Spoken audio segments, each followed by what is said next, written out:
Hey there, everybody. Welcome, welcome, welcome, welcome. So glad to be here with all of you. It should be a great conversation tonight. So glad to have you here. So, welcome, everybody. Let's just jump right into things. Should be a great show. Spoken of the American century. I say that the century on which we are entering can be and must be the century of the common man.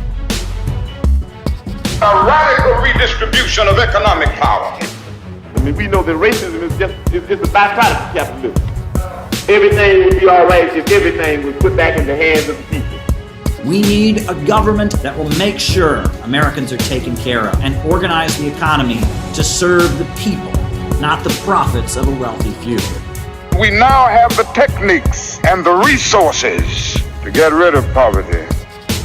We got to start getting out there with the people. Get out of the movement and get to the masses. We need a government of action.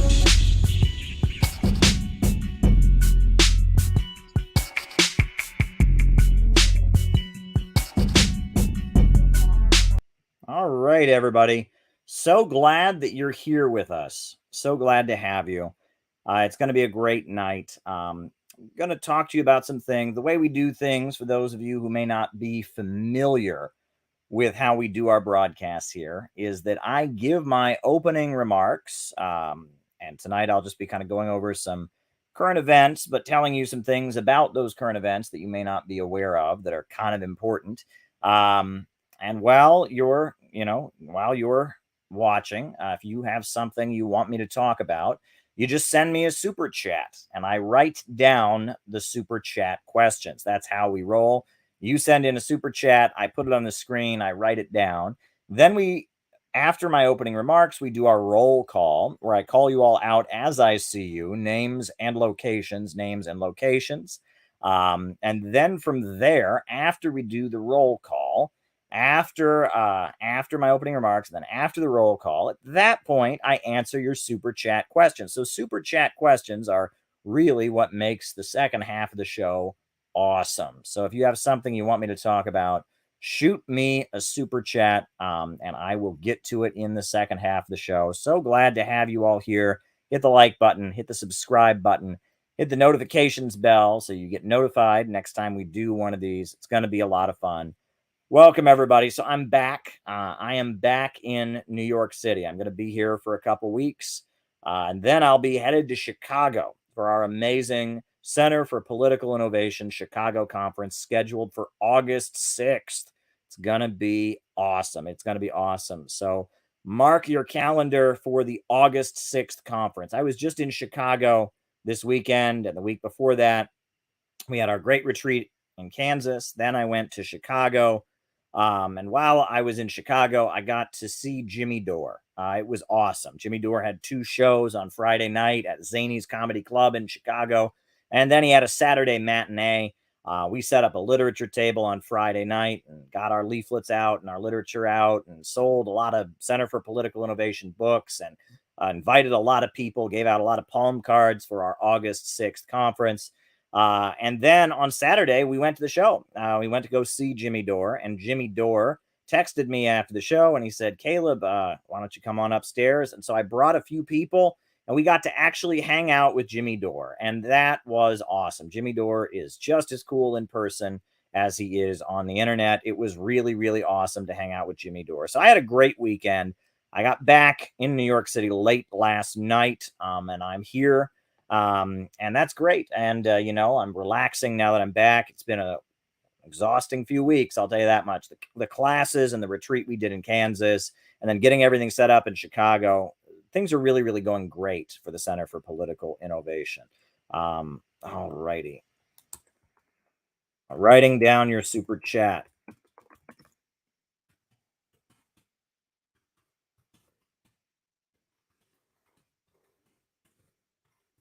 Okay, and another super chat. I know you've gone over this 100 times. All right.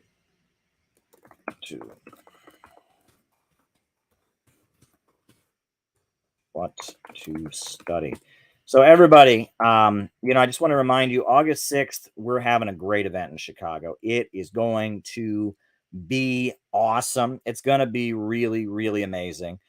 So if you are able to come, please just come on August 6th. It'll be at the Deerfield Plaza Hotel, August 6th. The doors open at 1 o'clock. So be there. That'll be great. We will have security there to make sure we're protected. On top of that, if you want to help send a donation to help make the event happen, by all means, shoot us a donation. CPI events on Cash App. Just send it out. So if you want to specifically send a donation to help our August 6th event happen, just send a Cash App. Just send a Cash App donation to CPI events on Cash App. We can always use the support. The Center for Political Innovation is growing. We got Main Trend News, which is the news outlet website, the news website run by the Center for Political Innovation, which is really awesome. We're having this amazing conference. Garland Nixon is going to be there. Awesome. That's going to be awesome. Dan Kovalik is going to be there. That's going to be awesome. The great Dust James, the Marxist-Leninist trucker, he is going to be at the conference in Chicago. It's going to be awesome. It's going to be awesome. So yeah, I just wanted to remind everybody about that. But anyway, that's just kind of some business. I know I've been reminding you all about the conference and all of that, but I want to let you know about a few big news events that are happening. And I want to let you know about aspects of them that that if you watch mainstream media, you probably don't know about. Now, if you're like our community, a lot of our community are very well tuned into world events. Very well tuned into world events. However, many people are not. So we just want to let people know about a few things. So first of all, today for RT, I covered a meeting of the UN Security Council, but it wasn't an official meeting. It was a side meeting of the UN Security Council that took place in the UN ECOSOC chamber. The UN ECOSOC chamber, it's not the UN Security Council hall, but it's another building in the UN headquarters in Manhattan. They had a very, very important meeting, and thank you, Al Q, for the Z. It was a very important meeting in which they documented the crimes against humanity that are being committed by the US-backed neo-Nazi forces, the Azov Battalion. They documented it. I mean, they showed interviews with people who had their homes destroyed by these fascists that the U.S. government is backing in Ukraine. They interviewed people who've had, the fascists show up and put snipers on their rooftops. They interviewed people about the bombings, et cetera, et cetera. It was very, very, very compelling, the amount of evidence that they showed. Let me get these two super chats here. All right.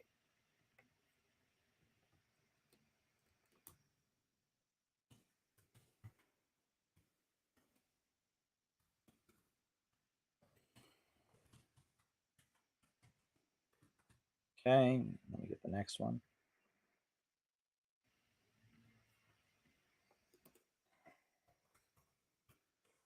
All righty. Wrote them both down. Thank you very much. And I mean, they showed the crimes that these Ukrainian fascists are committing. And nobody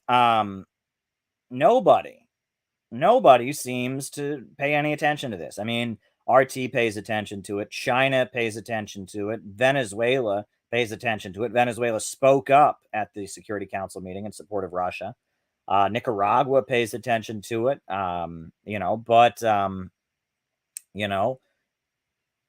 The mainstream U.S. media seems to think that the crimes of the Azov Battalion are just fine. I mean, the U.S. and the U.K. ambassador, after seeing just hours, well over an hour of video footage, interviews with survivors, they called it a pack of lies. It's all just a bunch of lies. It's a waste of time. I mean, the people of the eastern regions have been dying for 8 years. And, I was marching in the streets back in 2014 against the U.S.-backed coup. But it's been glossed over by U.S. mainstream media. All right, writing it down. It's just been glossed over.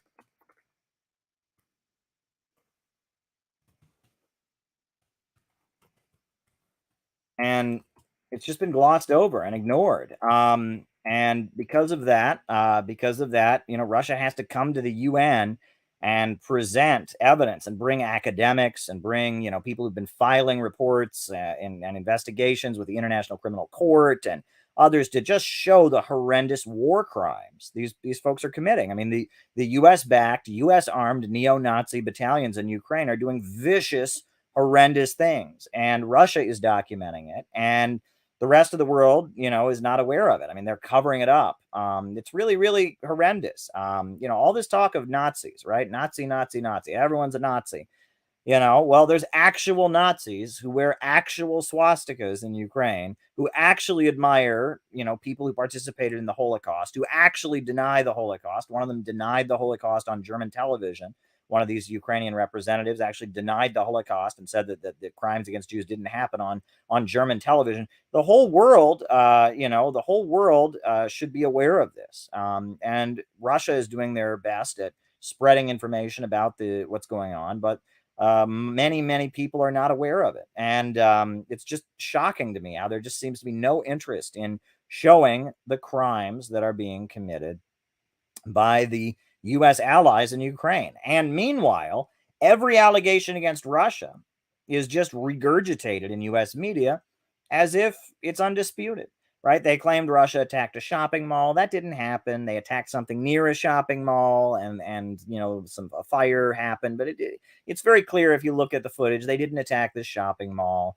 So many of these stories in mainstream media, they just take the slightest rumor, the slightest thing, and they blow it up into something to demonize Russia. Meanwhile, Russia is providing hours and hours of video footage and interviews and confessions from soldiers about killing civilians. In the Ukrainian dialect, you pronounce the word for bread one way, and in the Russian dialect, you pronounce it another way. And they actually showed video of a soldier who confessed that they grabbed somebody. They grabbed an innocent civilian and they told him to say the word for bread, and he said it the wrong way, and they shot him in the head and they killed him. They murdered a civilian because he said the Russian word for bread with a Russian accent rather than a Ukrainian one. Right? That's what those folks are doing. These are actual racialist, white supremacist, neo-Nazis, Holocaust deniers, armed by the U.S. government. They use Nazi flags. They use Nazi symbols. They use the Heil Hitler salute. I mean, and Russia's showing it, and Russia's proving it to the world, and they just look the other way because, it doesn't fit their narrative. Russia's bad. And I mean, it's just, if you get a chance, I mean, I tweeted out some of the images that were being shown at the UN in the ECOSOC chamber. And it was great to hear Venezuela, a socialist country, speak up in support of Russia. It was great to hear China, another socialist country, speak up in support of Russia. It was amazingly frustrating to hear the representatives of the US and the UK just without any refutation, no research, just get up there and say, this is all just a pack of lies. It's a bunch of lies. I mean, U.S. mainstream media is just Pentagon propaganda. And I mean, they're so concerned about far right-wing people, right? It's about the far right wing and January 6th. What is going on with, the war crimes being committed against the people of the eastern regions? What about these actual Nazis the U.S. government is arming? No one seems to care.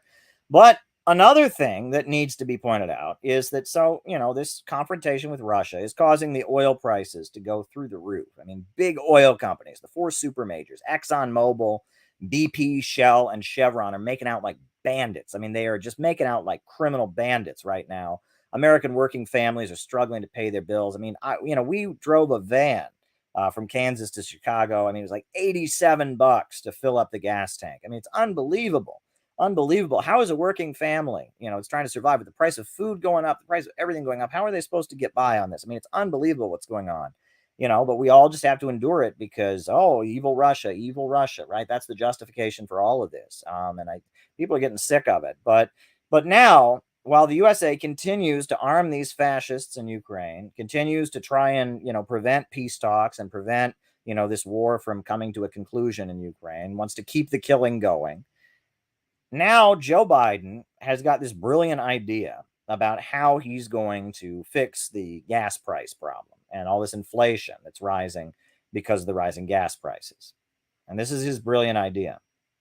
But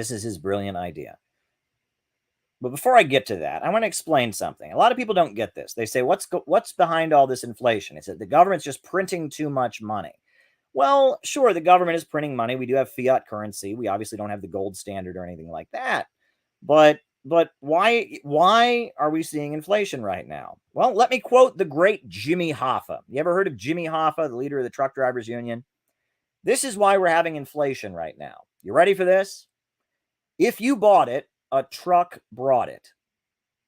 Let me repeat that. If you bought it, a truck brought it. If the price of gas, oil, gasoline, petrol is made from oil, oil is what, makes gasoline. Gasoline, tends to, be what propels trucks to drive. And if you bought it, a truck brought it. So when the price of gasoline goes up, the price of everything goes up because it costs more to get it there in the truck. That's why we're having inflation right now.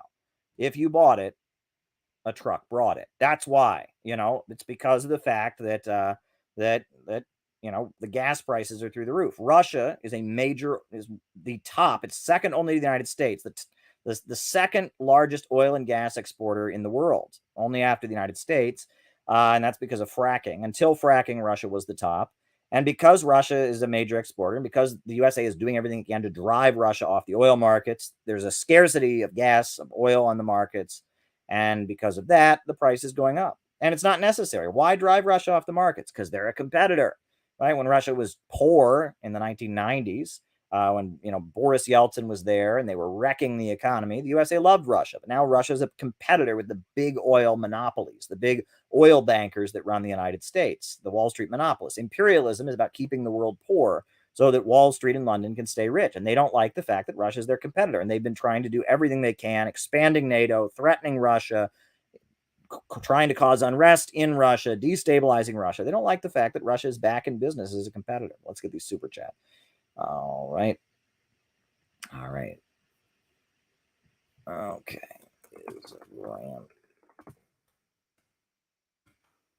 Relevant. Okay.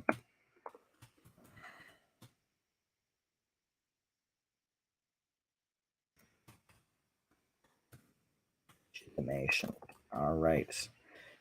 That. And then there's another super chat up here. All right. If reminds me of Jimmy Hoffa in The Irishman. Thoughts on Jimmy Hoffa as a historical figure? All right, we can talk about that too. Thoughts on Jimmy Hoffa as a historical figure. All right, so that's why we're having inflation. So now, because the high gas prices are making the price of everything else go up,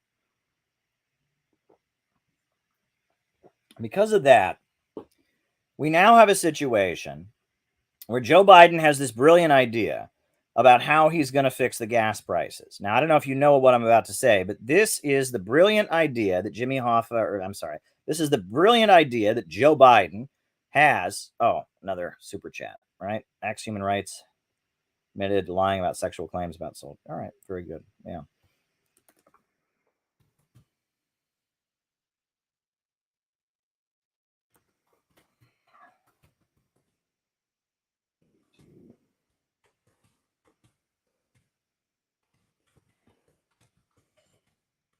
Wrote it down.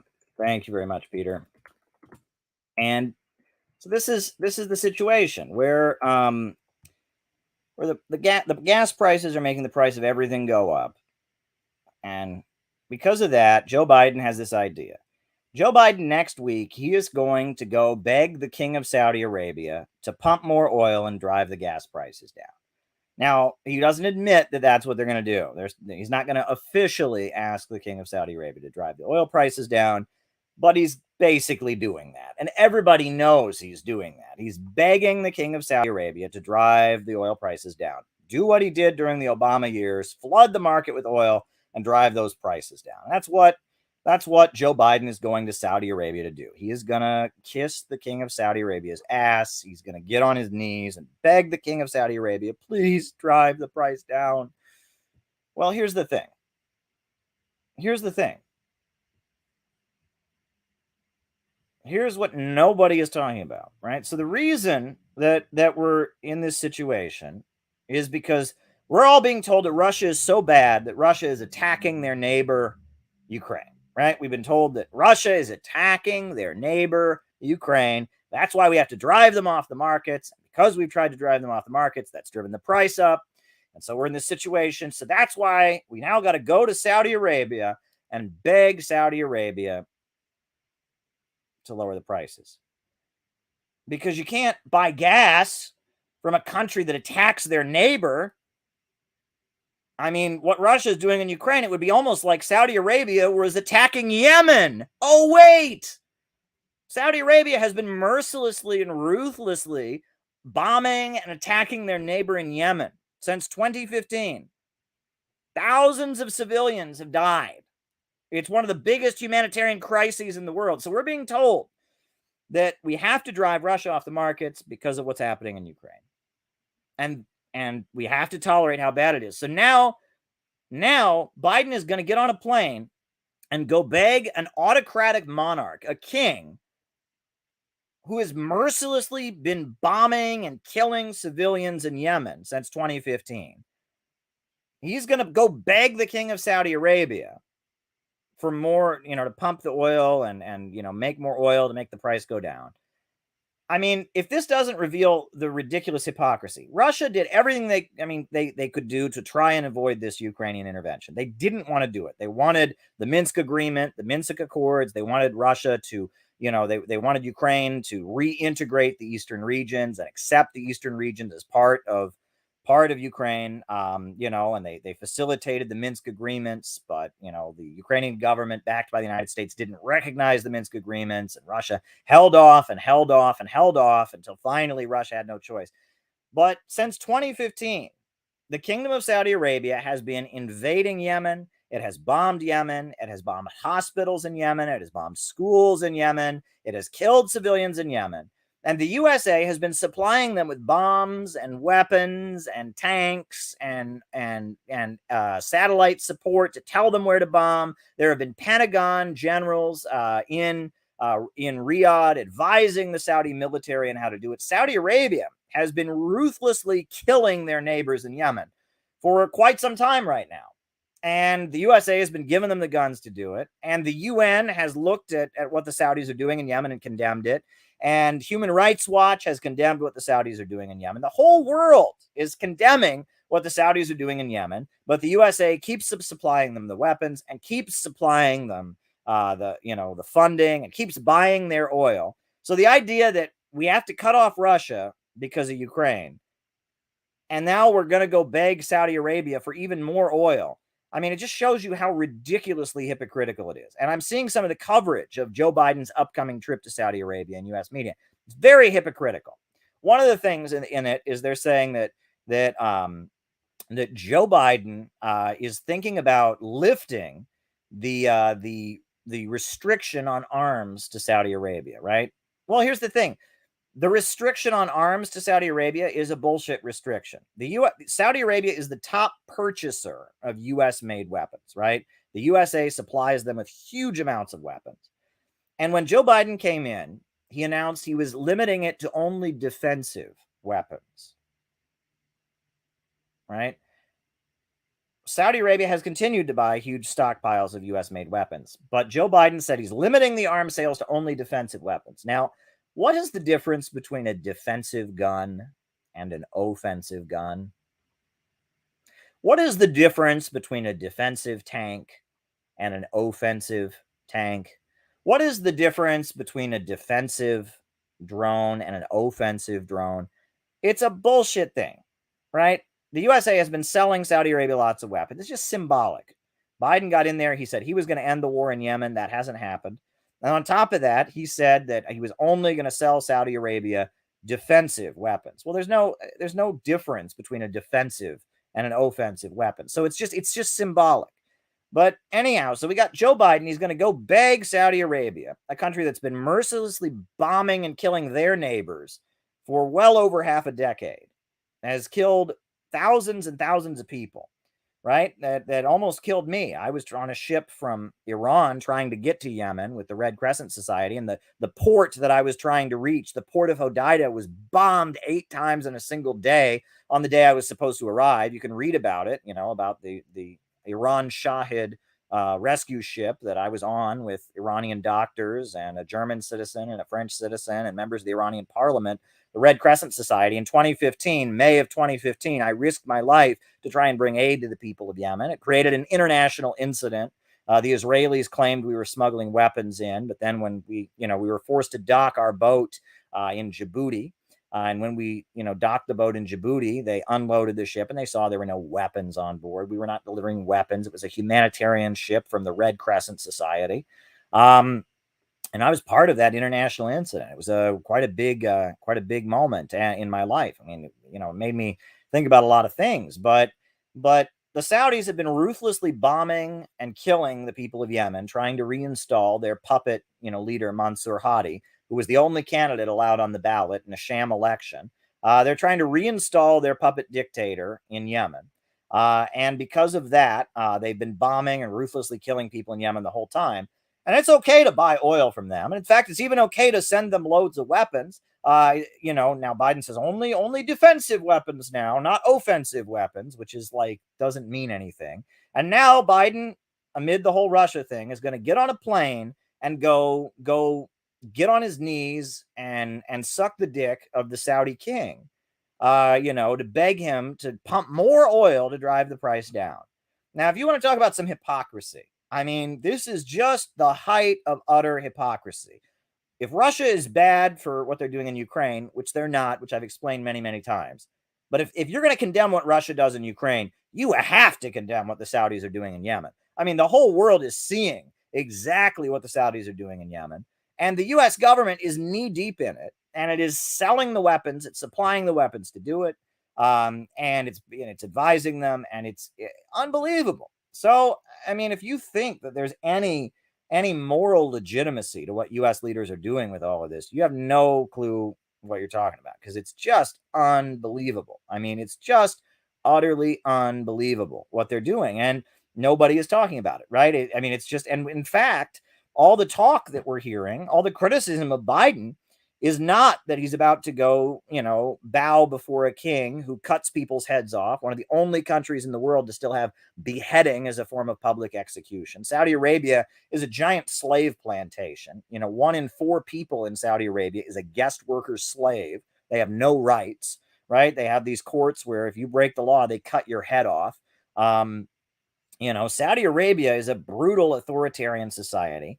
They treat the Shia Muslims like second-class citizens. They're not allowed to. They have segregated schools. They're only allowed to work in jobs that involve manual labor. Every so often, they execute one of the Shia imams or religious leaders or ayatollahs or whatever. They just execute them just to stick it to the Shia Muslims. Even within Saudi Arabia, the Shia Muslims are second-class citizens. And on top of that, since 2015, Saudi Arabia has been bombing and killing and murdering the people of Yemen.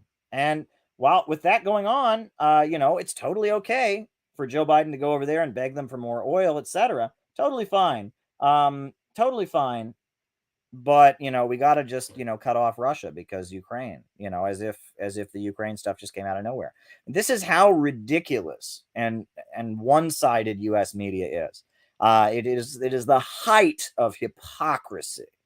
I'm sorry. If you know anything about Saudi Arabia, you would know the moral implications of buying oil from Saudi Arabia are far higher than the moral implications of buying oil from Russia. You can talk about corruption in Russia. You can say you're outraged about Ukraine. A lot of that's been debunked. But the Saudis are indefensible, right? The Saudis are utterly indefensible. If there's any country that deserves to be driven off the markets for human rights violations, for attacks on its neighbors, it's Saudi Arabia. I mean, during the Arab Spring in 2011, Saudi Arabia invaded Bahrain and installed a dictator back on the throne after the people of Bahrain rose up and overthrew the dictator king, the puppet king. Then the Saudis invaded Bahrain and killed a bunch of people. Executions. They're setting records right now in Saudi Arabia for public beheadings, chopping people's heads off. They are breaking records. They're doing like 80 a day. I mean, it's unbelievable what they're doing right now. But that's totally okay to buy. Totally okay to buy oil from them. Totally fine. Totally fine to buy oil from them. Totally fine to sell them only defensive weapons, which is ridiculous, right? Totally fine. Totally fine. Totally fine. But Russia is just so bad, and that's why we've got to endure these high gas prices. I mean, if you want to talk about hypocrisy, that's hypocrisy. And I mean, we need to expose this. Nobody's talking about this, and the only criticism I'm hearing of Biden is that he's too hard on the Saudis. Right? That's what Mike Pompeo is saying, that he's alienated Saudi Arabia. We've not respected the Saudis well enough. Treating them as a pariah state is no good. Mike Pompeo and the Republicans are saying that Biden doesn't suck enough Saudi dick. He's not bowing before the Saudis enough. That's the criticism we're getting, is that we need to bow and coddle the Saudi autocracy even more. That's the narrative that we're getting, is that I mean, it's really ridiculous, really ridiculous. The hypocrisy in all of this. So, I mean, I mean, it's like we're supposed to all hate Russia because of Ukraine, and Saudi Arabia. Yeah, Saudi Arabia. I mean, Russia doesn't even have the death penalty at this point. I mean, they technically have it, but it's been on a moratorium for like 2 decades, so they haven't executed anybody in all that time. But the Saudis are chopping people's heads off and bombing Yemen, and we're okay with that, right? And it's supposed to be this big moral thing. I mean, it just shows you how ridiculously selective U.S. media is. But I want to bring you to another point.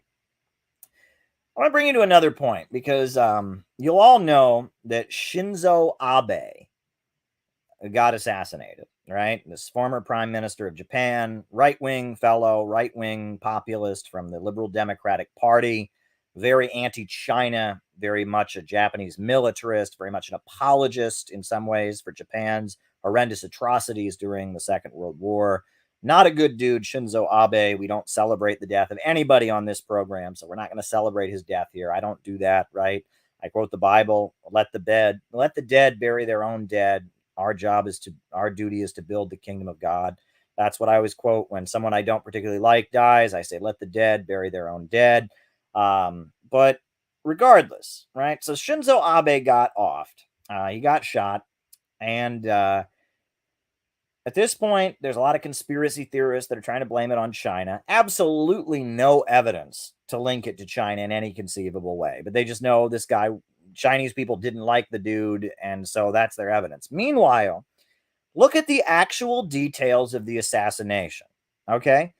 Because, folks, there's a lot of events that happen that are directly related to stuff that we talk about on this channel, right? Stuff that mainstream media doesn't cover, but stuff that we talk about on this channel. And one of those things that we talk about on this channel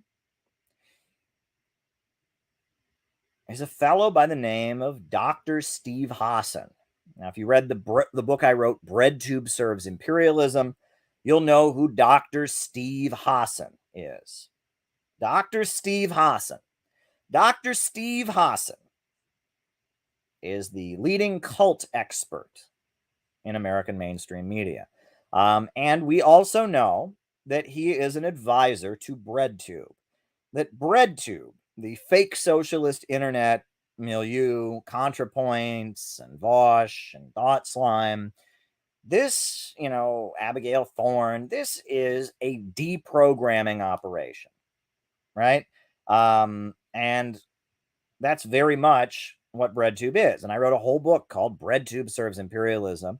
And one of the main points that I had in the book showing that BreadTube was linked to American intelligence was the fact that Dr. Steve Hassan is advising them. If you don't know who Dr. Steve Hassan is, he's this guy. Of a mind control authoritarian movement or cult, and in particular, this is Steve Hassan on CNN saying that that if you question the vaccine, that you're being brainwashed, that you've been hypnotized by the evil cult of Trump. He goes on CNN all the time. He's the leading cult expert in America. And Dr. Steve Hassan is just a long time intelligence asset. He is, if there's anybody who's tied in with the American deep state, it's this guy, right? And on he actually called on after January 6th, he called for the mass deprogramming of the country. He wrote a book called The Cult of Trump. saying that Donald Trump is secretly leading a cult and that Donald Trump has hypnotized all his followers, and that we need a mass deprogramming. And you want to talk about shady connections that Steve Hassan, the advisor to BreadTube, has, we can go down the line. Number one, the wife of a Supreme Court Justice, Ginny Thomas. He revealed recently that Ginny Thomas, the wife of Clarence Thomas, the U.S. Supreme Court Justice, Ginny Thomas was for many years getting deprogrammed by him. That he deprogrammed her from the religious cult that she was a member of. And he then recruited her into his anti-cult group that, that he was involved in. In addition to that, Steve Hassan has lots of inside information about the Unification Church, the Moonies. This guy, Steve Hassan, the ex-cult expert that they get on CNN, whose ideas, by the way, are actually not treated as credible by the scientific community. Right? He claims that cults are hypnotizing people, that cults have all these different tactics, and a lot of actual, scientific, folks say that a lot of what he preaches is bunk. But he's a leading deprogrammer. He's a leading deprogrammer. He admits that back in the 70s, he was involved in kidnapping people to try and unbrainwash them. He is a shady, shady dude. He was involved in forcible deprogrammings. There's people who've signed affidavits against him. Dutch farmers, right? Chances of a Trump. Okay. All right.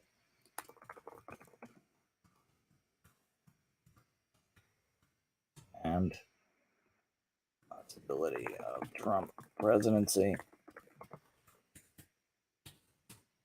And, Steve Hassan is deeply, deeply connected in with American intelligence. And Steve Hassan has made it his life's mission to destroy the religious group that he was briefly a member of. Steve Hassan was recruited into a religious cult called the Unification Church, the Moonies, the followers of the Reverend Sun Myung Moon of South Korea. Hard right-wing, fanatical, anti-communist religious cult. And Steve Hassan, who is an advisor to BreadTube, has dedicated his life to trying to bring down the Moonies. He hates them Moonies, and he was involved with kidnapping people that were in the Moonies at one point, and and now he has gone all out. He's got inside information about the Moonies and their links to Korean intelligence and the CIA and the Korean CIA, and he hates the Moonies. He absolutely positively hates the Moonies. He is Mr. Anti-Mooney. And he's also a complete deep state, well-connected shill. I mean, if there ever was a guy, I'm sorry, but you can go down the line. He was involved in kidnapping people, forcibly deprogramming people against their will. He is on CNN all the time, talking about whatever, we're supposed to hate anti-vaxxers. There's CNN. They've got Steve Hassan on there telling us anti-vaxxers are a cult. Oh, after January 6th, they get Steve Hassan. He's on there telling us that they're a cult. So, Ginny Thomas, Clarence Thomas's spouse, was being deprogrammed by him. He was working with her in his anti-cult, deprogramming stuff. He's a well-connected. If there's anyone who is deeply embedded with our intelligence apparatus, it's this guy. And Steve Hassan has dedicated himself to going after the Reverend Sun Myung Moon, right? He is just dedicated to going after him. So after Shinzo Abe was assassinated, we now know a couple things. First of all, guns are like illegal in Japan. You can't get a gun. So this assassin made his own gun. It was a homemade gun that he made himself out of plastic. So that's the first thing that should be like an alarm bell of like, wow, it takes a lot of skill to make your own gun out of plastic, right? And this guy apparently not only did, this gun he made, he got 2 shots out of it. Usually my understanding is if you have a homemade gun that you made at your house, you can get 1 shot out of it. Back in the day, the mafia, they used to have zip guns, right? You ever hear about this back in the old mafia movies, the zip guns, but a zip gun, a homemade firearm, generally you get 1 shot out of it. Boom. Well, this guy got 2. Boom, boom.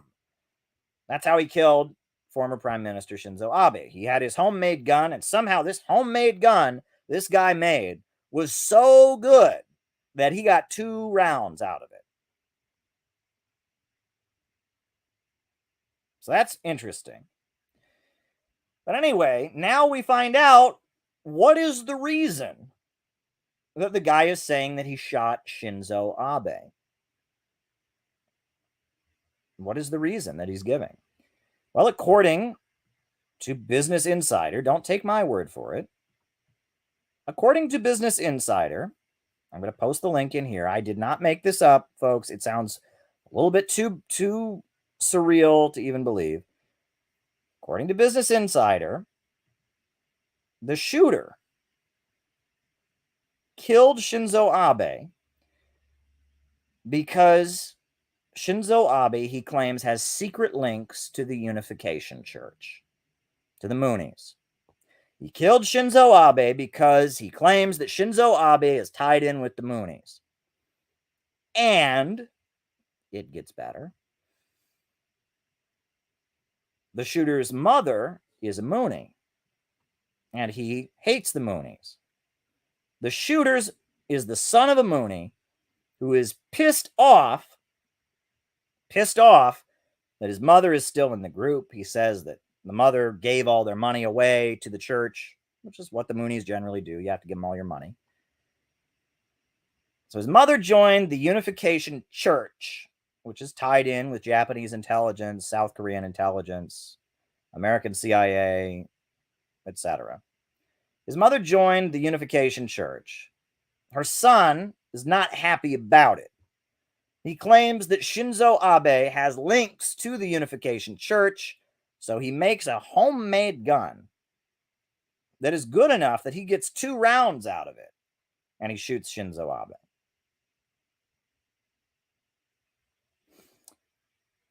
I mean, very interesting. Very, very interesting. Now, we know that the top anti-Moonie dude in the United States right now is Dr. Steve Hassan. Dr. Steve Hassan has made a career. If you look up the Moonies on the internet, all the anti-Moonie videos star the enemy of ours, Steve Hassan, the guy who's directing BreadTube, the guy who's whispering in the ear of ContraPoints, whispering in the ear of Vosh, whispering in the ear of Thought Slime. That guy, Dr. Steve Hassan, is the guy directing BreadTube.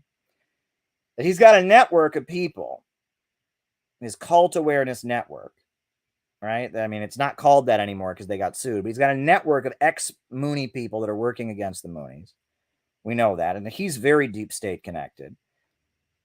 I'm starting to think that there's some spy versus spy stuff going on here. Now, we don't know. It could be just be one guy who's pissed off about his mom being in the Moonies, and he thinks Shinzo Abe has ties to the Moonies, and he's schizophrenic or he's nuts, but I'm starting to think there might be some spy versus spy stuff, because the icing on the cake, are you ready for the icing on the cake? Are you ready for this? This is the icing on the cake. Because what I'm about to tell you is something that should really surprise you. The Moonies are trying to continue the peace talks that Donald Trump started with North Korea. Crazy, isn't it? The Moonies, the Unification Church, were the most anti-communist, far right-wing fascist group during the Korean War. Still very, very far right-wing. However, the Moonies right now, they have something called Think Tank 2022. And they are trying to negotiate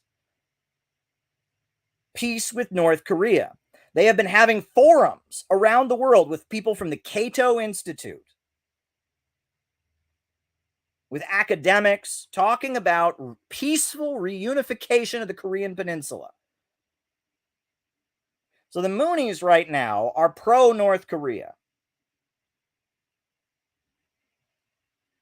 So the Moonies right now are pro-North Korea. They want to continue negotiations with North Korea. They had Donald Trump speak at their Korean Freedom Rally on 9/11. 9/11, last September, Donald Trump spoke at the Korean Freedom Rally with Mrs. Moon. They are clearly at this point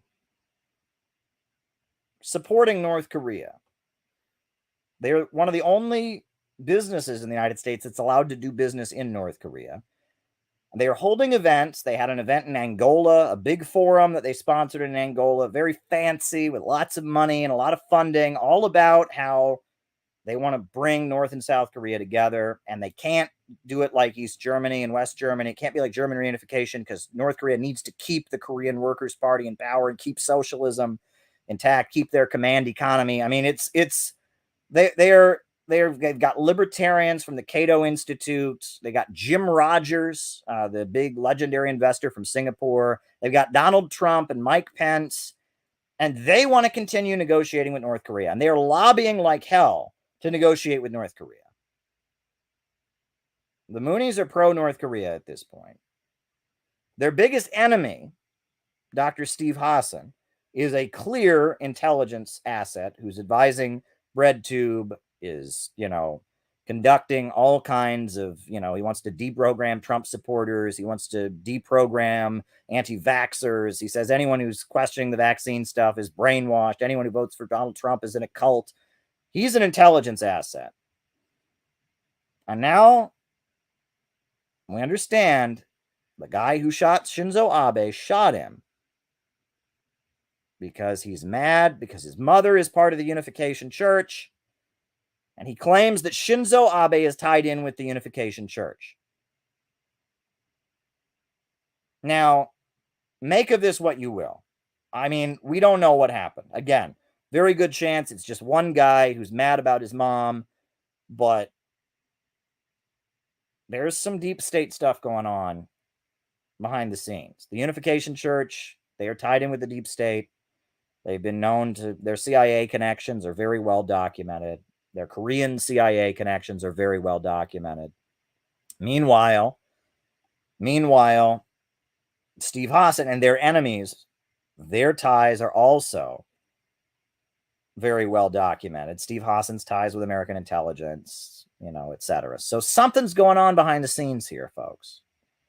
That's what it looks like to me. This, again, could be just one lone actor. It could be that I don't know enough about Shinzo Abe and his ties to the Unification Church. I mean, he is part of the Japanese far right wing, and it tends to be the far right wing in Japan. There's a lot of ties between the Unification Church and right wing groups in Japan. But there you go. Abe had to sign a peace treaty with Russia. Okay.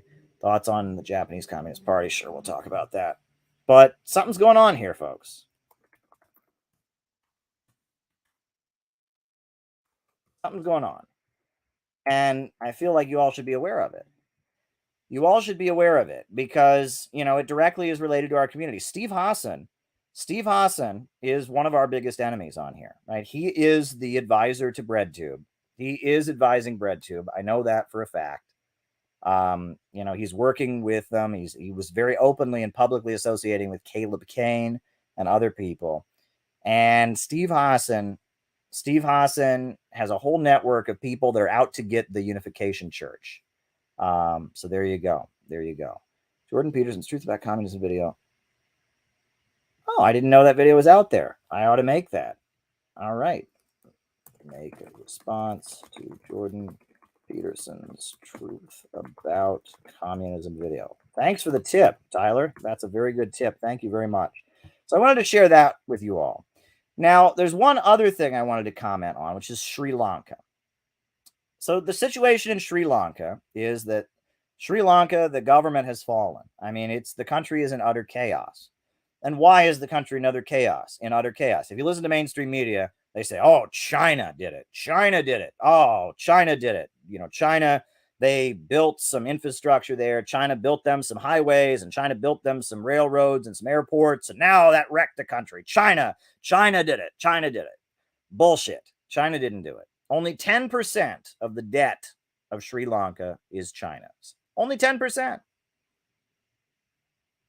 Only 10%. Meanwhile, the majority of their debt, the biggest debt holder of Sri Lanka is American corporations. BlackRock, American corporations, British corporations, BlackRock. And recently, this is what happened. It's just really, really, really blatant. Sri Lanka, in order to get a better loan, a better interest rate from BlackRock, which is this huge, Wall Street investment firm, in order to, take out a loan from them to pay for essential things in the country, in order to keep balance their budget, basically, they took out a loan. In order to get the loan and to get a better rating, they got rid of their use of pesticides. Right? They went organic. Because they wanted to get a better ecological rating. BlackRock, they've got a policy where if you do things more environmentally, then they give you a higher rating on your loan. And so in order to get a better rating and get a better interest rate on their loan, they went organic. And the result of Sri Lanka going organic was that their crops failed. Their output, because they weren't, the pesticides that they were going to use, they went organic, their crops failed. And their crops failed. They had complete and utter crop failures. And because their crops failed, that wrecked their economy. And you throw into that the high gas prices caused by the conflict with Ukraine and Russia, and you've got an economic crisis in the country. Not China's fault in any conceivable way. This is the result of degrowth policies. Degrowth policies did this. This is the result of degrowth policies, right? You're supposed to have less. Samantha Power says she wants to reduce crop output.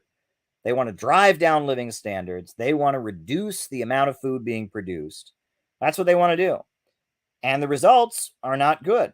And so now Sri Lanka is pushed into crisis. And U.S. media is blaming it all on China. It's all China. It's all China. No. U.S. policies pushing degrowth, pushing a reduction of crop output, wrecked their economy. On top of that, the fuel crisis and the inflation is caused by, what it's caused by. China is not responsible for this. Would they be better off in the situation they're in if China hadn't built those roads, hadn't built the airports, hadn't built the power plants? Give me a break. No, it is not because of China that Sri Lanka is having its problems. I know that's the party line in America, but it's not the reality. Their crop failures. The crop failures were not caused by China. China did not stipulate that they go organic and wreck their crop output. And this is what the U.S. imperialists and Wall Street are planning for the world. They are planning to reduce living standards, to induce chaos, and through the chaos, set up a more solid Bonapartist monopolistic dictatorship for the global financial elite. This is the ultra monopoly strategy for seizing control of the world. Degrowth, driving down living standards. And degrowth has nothing to do with Marxism. You're not a Marxist if you advocate degrowth. I know there are some voices that disagree with me about that. I'm sorry. Go and read the Critique of the Goethe Program. Go and read Socialism, Utopian, and Scientific. Degrowth and Marxism are contrary to one another. Marxism is not about making everyone poorer and then it's better for the environment. Marxism is about rationally controlling the means of production in the economy so that growth and creativity are not held back any longer. That human creativity is never restrained. That is the idea. Right? Marxism and degrowth don't walk hand in hand. And these degrowth policies wrecked Sri Lanka. China was trying to help Sri Lanka grow by building infrastructure, highways, bridges, power plants, airports. These kind of things help economies to grow. Reducing crop output, forcing people to go organic in order to get their loans, in order to get their interest rates. These things don't help growth. But Wall Street and the ultra-rich don't want growth. They don't want growth. They want to drive down living standards because they don't want competition. They want the whole world to be poor so that they can stay rich. Imperialism is about holding back economic development. It's about keeping countries in poverty. That is the nature of imperialism. And so those are the events I wanted to talk about. Those are my opening remarks for tonight. But we're going to talk about the Dutch farmers. I know that's in the super chats. I've got plenty to talk about with those Dutch farmers. Plenty to talk about with the Dutch farmers, plenty of other things to talk about. But let's do names and locations. Names and locations. I will call you out as I see you. Names and locations, names and locations. We'll do our roll call. And then from there, I will start answering the many super chat questions you all have. You got many questions, and I've got many answers. I've got many, many answers to your many questions. So that's good. All right. We got Naples, Florida, Harold Sullivan, Philip in Cedar Park, Texas, PTE Ewoks. John McCarthy in Chicago. Got to meet you, John. Shout out to you. It was really great to meet you. Christian in Bergen County. Elias in Wisconsin. Ben in Chicago. Nicola. Got to meet you as well in Chicago. Shout out to you, Nicola. You were at our retreat. Rice in Adelaide, Australia. Los Angeles, right? East Lansing. Baltimore, Maryland. Ian Nix in Greenville. Dustin Schlesinger in Cleveland, Sean in Portland, Oregon, Cleveland Pirate Alex, Kieran from San Diego, shout out to you, Melbourne, Aussie, Australia, Rupert in UK, Bendigo, Australia, Balthazar in Oakland, David Fox, shout out to you, good friend of the program, Taiwan, China, Yeeho in Taiwan, China, very good, Richard in Woodland, just happened into the stream, welcome Bismuth, Yada Yisrael in Chicago, New Bern, North Carolina, Detroit, Anthony, Kendall in San Diego, Beirut, very, very good. Varna, Auckland, New Zealand, Stephen Clearly, Northern Michigan, hello from Fremont, St. Paul, Minnesota, Utica, New York, Chicago, Jamie Nix in St. Paul, Minnesota, Bernie, Joseph Noor in St. Louis, Missouri, Jenny Lynn in Cincinnati, Maryland, Temple City, California, Leo and Mimi in Puebla City, Mexico City. Very, very good. Very good, folks. Delaware, Marta in Poland, Matt in Maryland, Jenny Lynn in Cincinnati. So good to have you all here. Good times, folks. Good times. All right. I'm going to start answering the super chat questions. First super chat question. How do we talk to QAnon and MAGA people about China and communism? Well, folks, you may not be aware, but after the January 6th Capitol riot, I made a video called Message to Trump Supporters from a Communist. And I don't know if you saw it, but it got quite a bit of play, quite a bit of attention. And the video, I think everything in it is still current. I mean, still up to date. Everything in it is, and I would recommend showing that. If there's someone in your family who's a Trump supporter, there's someone in your family who's a QAnon supporter, send them the video, right? Because in that video, I thought very carefully about what I would say. How would I talk to Trump supporters? How would I do it in a way they could understand? How could I do it without, compromising my principles? And in that video, I talk about Black Lives Matter. I talk about LGBT rights, but I also talk about how, look, you're mad at the same system that I'm mad about. You're mad about what's happening in your states. And, and what you want ultimately is a government that will care about you and fight for you against these big monopolies. Well, we need a government of action that will fight for working families. And that's what China has. They have a government of action that will fight for working families. It's the Chinese Communist Party has raised 600, 800 million people out of poverty. I'm sorry, if there's any country that's been made great again, it's China. I mean, that's what the Chinese Communist Party did. They made China great again. China was once a world power, 5,000 years. It's been a 5,000-year-old civilization. You go way back, it was a great power, but then you had the century of humiliation and the British Empire tearing them down with the Opium Wars, etc. But then the Chinese Communist Party came in and they made China great again.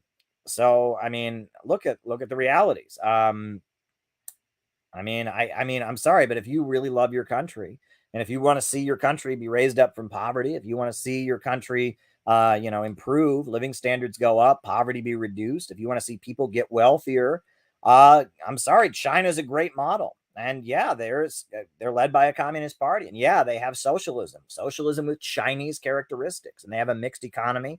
Every day, another Chinese person becomes a millionaire, and there's many billionaires in China because of socialism, right? The Chinese Communist Party, through controlling the means of production, rationally planning the economy, not allowing the chaos of the market to have dominance, but instead enabling the means of production to be rationally planned with their 5-year economic plans, with their state-run banks. China has achieved so much with socialism. And I also want to mention, it's worth noting that the narrative that we often get about China is, oh, China, they're capitalist. They're capitalist. And it's really, really frustrating because the same people who think Obamacare, which is private health care, was full communism because the government's involved, will look at China, where the government runs the banks. They have 5-year economic plans, where they have a Marxist-Leninist communist party in power, where even private businesses don't have economic freedom. The government can come in and tell them what to do at any time. And they say, oh, it's capitalist. I'm sorry, if Obamacare is communism, China definitely is not capitalist, right? The market is not in command in China. China is not a free market country. It just is not a free market country. And then this argument that we get, that people say, and this is a classic argument, right? Is they say, okay, well, maybe it's not totally free market, but the more free market China has become, the better their economy is. Well, that's a bullshit argument. You know why? Last winter, it was really cold in my bedroom, right? Something about my apartment, the bedroom I'm in, because there's windows there, it gets cold in there. It was cold in my bedroom. So I turned the heat.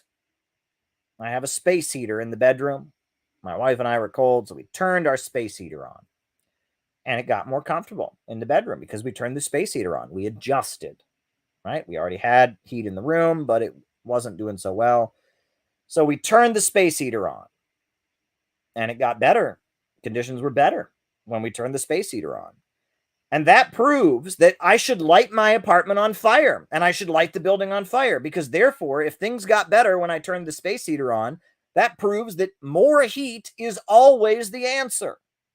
Well, that's a ridiculous argument. Of course, that's not the case. You say that, no, Caleb, no, lighting your bedroom on fire wouldn't make things better, but turning up the heat might improve things, because there's a difference between turning up the heat and adjusting your bedroom and lighting it on fire. The Chinese communists adjusted in 1978. That's what they did. They adjusted. But they kept a socialist economic system. Go and read Deng Xiaoping's writings. He is a Marxist through and through. Deng Xiaoping theory is Marxism. They adjusted their socialist system. They adjusted it. And just because they adjusted their socialist system to have more of a market element does not prove that total free market capitalism would be the answer. China had total free market capitalism under the British Empire. The British Empire forced them to accept free trade, to not put up any tariffs, to not regulate foreign businesses, and it wrecked them. And at no point since 1949 has China ever had free market capitalism.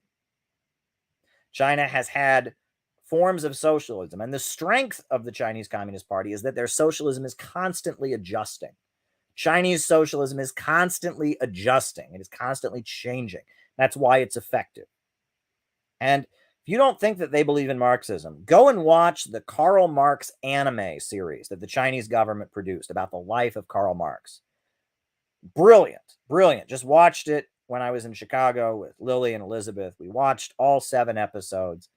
Go and watch the Karl Marx anime that was produced by the Chinese government, personally endorsed by Xi Jinping, about the life of Karl Marx. They are definitely Marxists. I'm sorry, if the government's making 7-part anime films about the life of Karl Marx, and if it's like that, which definitely understands Marxism, I'm sorry, they're Marxists there. They understand Marxism. They understand Marxism, and they have adjusted their socialist system. Sometimes it has more market elements, other times it doesn't. They believe in Marxism, they believe in communism, and they don't have a free market. They really don't have a free market. I'm sorry, even private companies, the government can show up and at any time tell them what to do for the good of the country. Anytime. Meanwhile, they've got 50% state ownership, state-run banks, 5-year economic plans. China is not a capitalist country.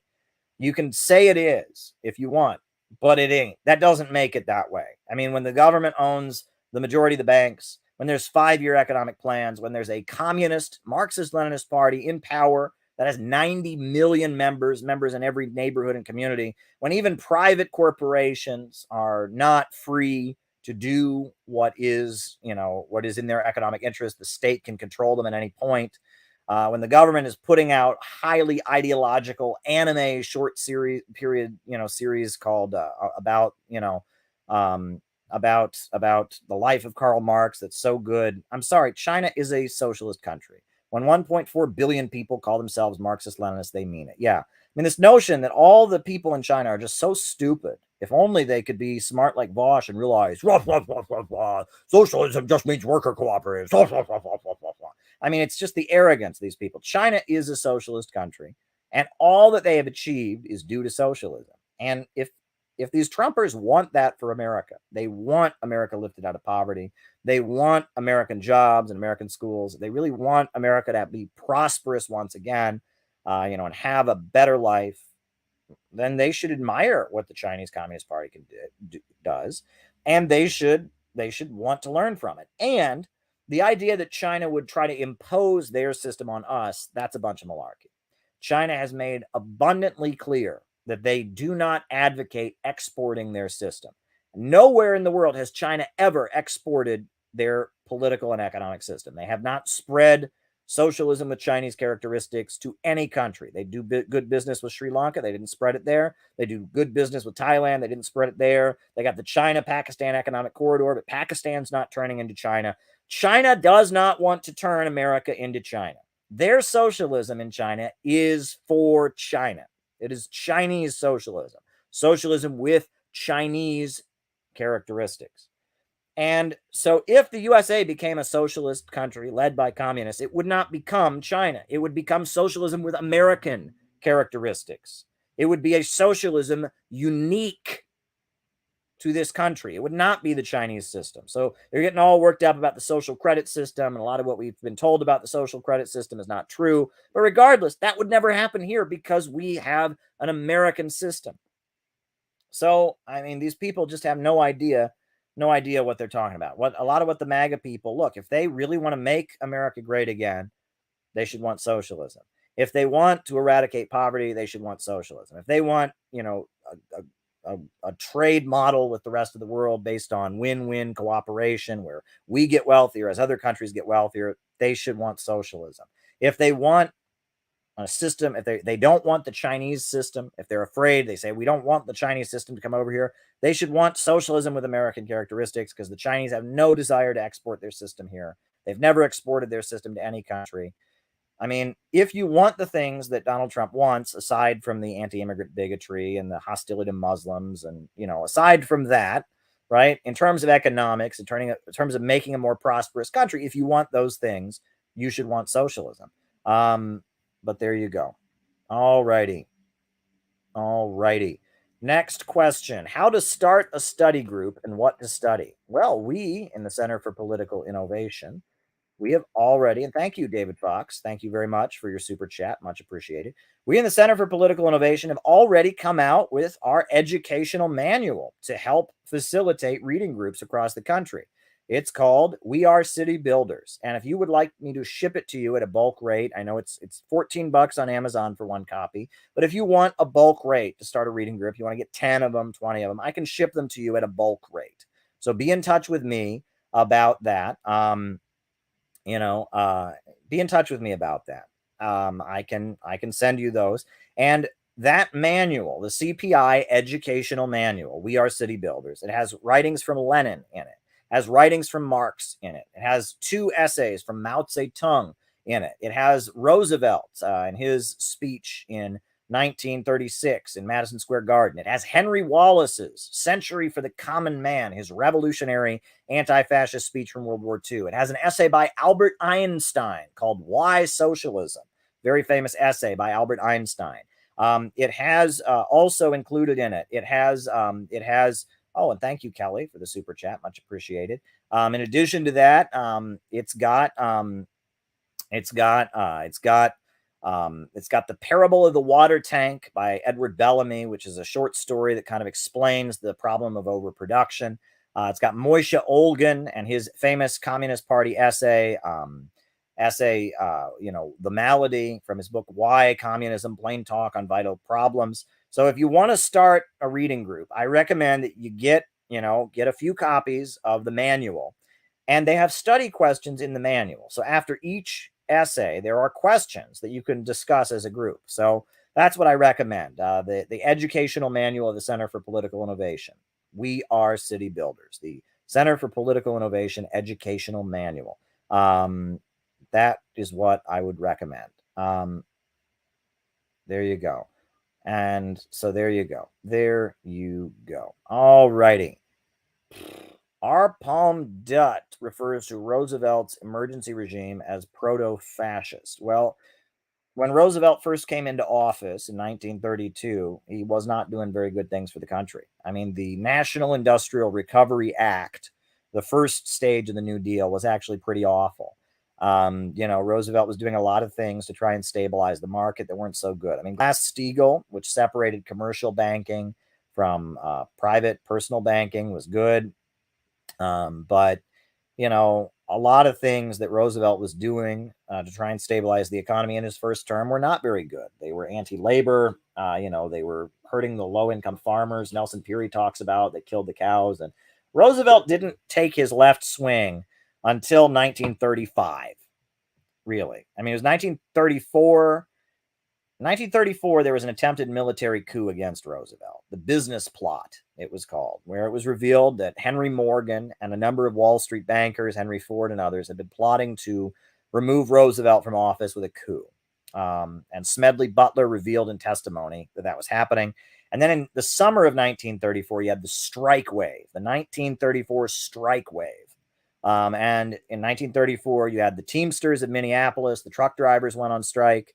And you had the dock workers of San Francisco, they went on strike, and the Toledo auto light workers in Ohio, they went on strike, and sharecroppers all across the South, including South Carolina, went on strike. In South Carolina, they declared a state of emergency.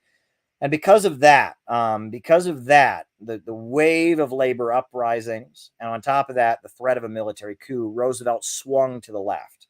And in 1935, he recognized the Soviet Union. And he became friendly with the Soviet Union. That was a big deal, the fact that the USA suddenly had an embassy in the Soviet Union.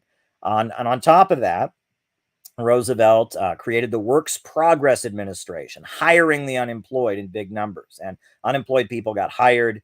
He passed the Wagner Act that made it legal to be a member of a labor union. So Roosevelt's left-wing swing and his move to an alliance with the Communist Party as part of a popular front or an anti-fascist front didn't happen until 1935. So it makes sense that, look, there's actually one of the paintings of Diego Rivera, right? Diego Rivera was a famous Marxist painter. One of his paintings, he has a guy holding a sign, and it says the NRA is the road to fascism. And he's not referring to the National Rifle Association. He's referring to the National Recovery Act. And that's what the Communist Party felt. They felt that the National Industrial Recovery Act, the New Deal, that it was moving toward fascism. In 1933, it certainly was. Roosevelt didn't move in a good direction until a result of the mass struggles in 1934, the threat of a fascist coup against him, etc. And that's the important thing you need to understand there. All righty. The Colombian elections. Look, there's a lot of the left in Latin America. It seems like you have to understand it this way. All right, that during the Cold War, 70s and 80s, the United States aligned itself with brutal dictators, mass murderers, racists, awful people in South and Central America. Rios Montt was the dictator of Guatemala. He was a bad dude, right? He committed genocide against the native people. He was a Christian evangelical fundamentalist. He murdered indigenous people. He ran death squads. Bad, evil dude. Okay, right? Pinochet in Chile. Bad, murdering dude. Killed a lot of people. A lot of vicious, evil people were being backed up by the United States in Latin America. And, you had the Miami Cubans who fled Cuba and moved to Miami. And Miami became kind of a headquarters for these bad people. The Contras of Nicaragua that were involved in trying to overthrow the Sandinistas, drug runners, drug dealers, the Rios Montt in Guatemala, the Colombian paramilitary death squads that the USA was training that were also involved in the drug trade, Pinochet and all kinds of brutal military regimes that the U.S. government was involved in some really backing up some awful people. And part of the way the Bolivarian socialists in Venezuela and in Bolivia and in Ecuador and in Nicaragua, part of the way that they've taken power is because those folks are so hateable. They're a minority, right? The light-skinned, wealthy elite of Latin America are a minority. They are not the majority. And as a result of the 21st century and information, and as a result of efforts by socialist governments, the demographics have changed. It used to be in Bolivia and in Ecuador and in Venezuela, there were a lot of dark-skinned people of indigenous backgrounds who had no say in politics, right? They didn't vote. They didn't speak Spanish. They were just up in the mountains, starving and living in desperately poor conditions. That's not the case anymore. Those folks are voting now. Those folks, because of Venezuela, in Bolivia, those folks read and write and speak Spanish now. Those folks have infrastructure and they have running water and electricity. So they're part of the political process. So that hard right wing that the United States backed in Latin America in the 70s and 80s, they're outvoted. They're fucked. They don't have any future. They do not have any future. They are not going to get reelected, right? If you just do the math, right? Brown-skinned, poor folks are not going to elect wealthy, light-skinned, racist, right-wing, conservative people. It's just not going to happen. And so the USA is realizing that their horse, their pony in Latin America, which is these light-skinned, white, wealthy people, they ain't going to be running Latin America. It's not going to happen. South and Central America, the Miami Cuban folks, they're out. They are not going to be running the country. So the United States is kind of realizing this and kind of panicking. And you'll notice that over the last couple of years, there has been a big effort to change the face of pro-US politics in Latin America because they realize that these people it's not going to work, right? The way these people talk is they just hate communism. They hate communism. Communism is evil. Communism kills kinds of people, blah, blah, blah, blah, blah, blah, blah. Communism is no good. Communism's bad. Be Christian, be religious, and don't be like those poor, inferior brown people. That's generally the attitude these people have. And they're not going to win. They're smug, they're racist, they're idiotic, they're wealthy, they're out of touch with the conditions of most of the people in the country. They're anti-populist. They're not going to win. So, in addition to that, the United States, now you'll notice that in Venezuela, one of the main voices of opposition to Maduro is a guy named Enrique Capriles. And I was in Venezuela in 2015 when Enrique Capriles and the MUD, the so-called Democratic Roundtable, when they actually gained a lot of seats in the parliament. And I talked to supporters of the MUD. Those folks were talking a completely different game. Completely different game. Those folks were saying, we're socialists too. We love socialism. Those folks were saying that they had no problem with socialism. Those folks were saying, we just want to get along with America. We just don't want to be corrupt, blah, blah, blah, blah, blah. And there is an attempt on the part of the United States to reinvent its image. They don't want to be associated with the hard right wing, with the Miami crowd, because the Miami crowd is going to lose, and they are losing. And the way that Chavez took power in Venezuela was by empowering all those very, very poor people that used to have no say in politics, right? And I was in Venezuela, and one of the cab drivers, remember I was there in Venezuela, one of the cab drivers who was a right-wing guy, he said, oh, the Bolivarians, the Bolivarians, the socialists are always going to win. And we asked him why. And he said, well, because they just have these buses. They fill these buses up with poor people from the mountains. They come down from the mountains and they vote. And those poor people that they give health care and jobs and all of that to, they just fill the buses up with those poor people and those dark-skinned poor people. They just come in and they vote, and they are never going to vote against the socialists, and they're going to vote for socialism over and over and over again. This is true, right? This is true. This is overwhelmingly true. And because of that, the USA is trying to change its image. The USA is not trying to be associated with neoliberal free market policies. The USA is not trying to be associated with the racism and the hard right wing of Latin America, because it's not going to work. The image of the Latin American right wing that is very classist and very white supremacist and very racist and very religiously anti-communist and fanatical, they ain't going to win in Latin America, right? They're going to lose. I mean, great example of these folks. When I was in college, I mean, Brazil is not Latin America. They speak Portuguese, not Spanish, but there were some students from Brazil. And I'll never forget this conversation. I asked them what they thought about Lula da Silva, who was president, the socialist president of Brazil. And they said, oh, he's awful. And I said, really? Why is he awful? Oh, you know, he used to be a package delivery man. Oh, it's so humiliating for us. Brazil, we are a dignified people. We're white people like you. And you, this guy who's our president used to deliver packages. It's shameful. Oh, it was like the most classist thing I'd heard. So then I asked them, I said, if Lula da Silva is so bad, why do people in Brazil vote for him? They're like, oh, the reason that he wins the election is because all these poor people vote for him, all these uneducated people. We have this law in Brazil that everybody has to vote. Everybody has to vote. So all these people who are stupid and poor and have no business voting, they go out and vote for him, and that's why he wins the elections. And I said, okay. I said, but why do they vote for him? And they said, because he gives them all jobs. He gives them all jobs. He gives them jobs. He gives all these poor people jobs, and they all have jobs, and their lives are getting better, and their incomes are going up, and so they vote for him. It's such bullshit. I mean, that was the attitude.